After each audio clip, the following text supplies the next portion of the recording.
Africa had no financial systems. That's what they taught you. That's what the textbook said, what the documentaries implied, what centuries of deliberately constructed ignorance chose to repeat rather than question. They told you that banking was born in Florence, that bonds were invented in Amsterdam, that the architecture of modern finance was a European gift to a waiting world. They lied. Not by accident. Not through innocent oversight. They lied with intention, with institutional support, and with the full weight of colonial scholarship behind every omission. Because the truth, the documented, verifiable, archaeologically supported truth, is that in 1350, the Mali Empire issued government bonds worth the equivalent of $4.2 billion in today's money. 600 years before the Bank of England opened its doors in 1694. 600 years before London understood what sovereign debt instruments even were. And a woman ran the treasury. Her name was Nana Triban, royal financial guardian of the Keita dynasty. While Europe was dying in the streets from the Black Death, while a third of London's population was rotting in plague pits, while European monarchs were pawning their crowns to moneylenders just to fund their next war, the Mali Empire was issuing structured government bonds, managing a centralized treasury, and operating with a financial sophistication that the Western world would not catch up to for more than half a millennium. This is not mythology. This is not Afrocentric revisionism. This is history. And it is time you knew it. To understand what the Mali Empire built, you have to first understand the world it built it in. The 14th century was not a time of primitive economies and barter-based societies, at least not in West Africa. By 1300, the Mali Empire stretched across nearly 2 million square kilometers of land, from the Atlantic coast in the west to the Great Bend of the Niger River in the east.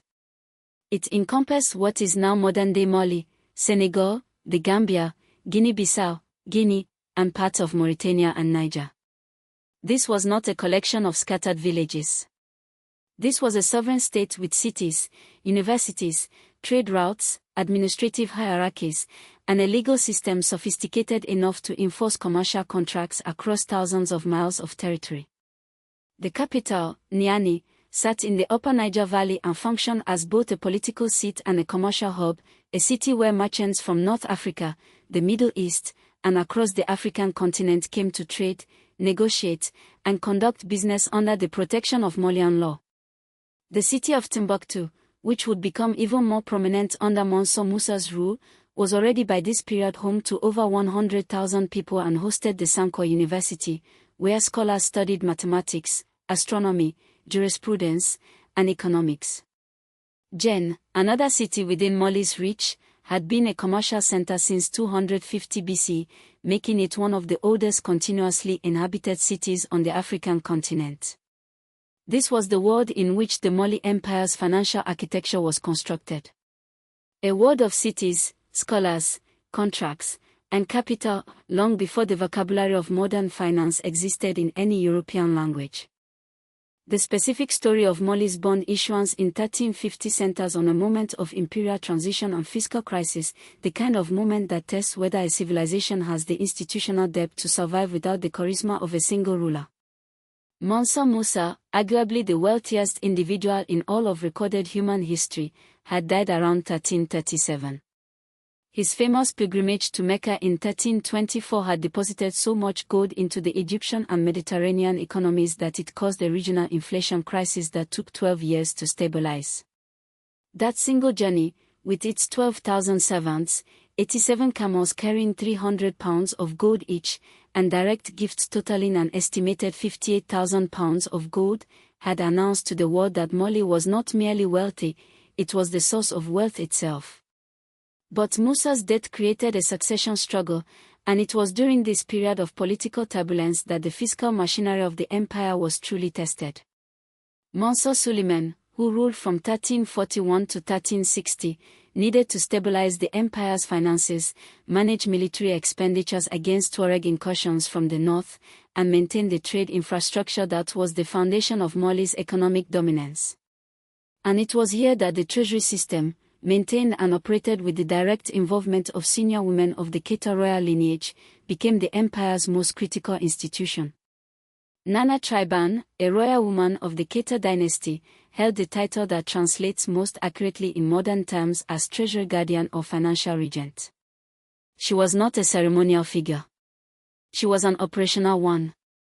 Mali's royal women held specific, codified authority over the management of the empire's gold reserves, the distribution of credit instruments to regional governors, and the oversight of tax collection systems that fed back into the central treasury. The bond instruments issued under her guardianship were essentially promissory obligations backed by the empire's gold reserves, issued to traders and regional administrators who needed capital to fund long-distance commerce. These were not informal agreements.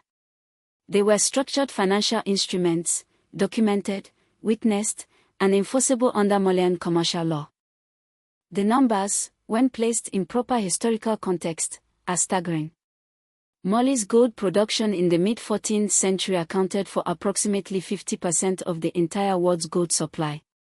The Bambok and Bure gold fields, both within Malian territory, produced an estimated 800 to 1,000 kilograms of gold annually from state-controlled operations alone, separate from the production of independent miners who paid taxes to the crown. The trade routes connecting Mali to North Africa carried not just gold but salt, copper, kola nuts, cloth, ivory, and enslaved people, with total annual trade volumes estimated by scholars including Nehemiah Leftian at the equivalent of several $1 billion in modern purchasing power. The Malian army, under Mansa Musa's command at its peak, numbered between 100,000 and 200,000 soldiers, including infantry, cavalry, and a corps of archers whose operational logistics required exactly the kind of centralized fiscal management that the treasury system provided.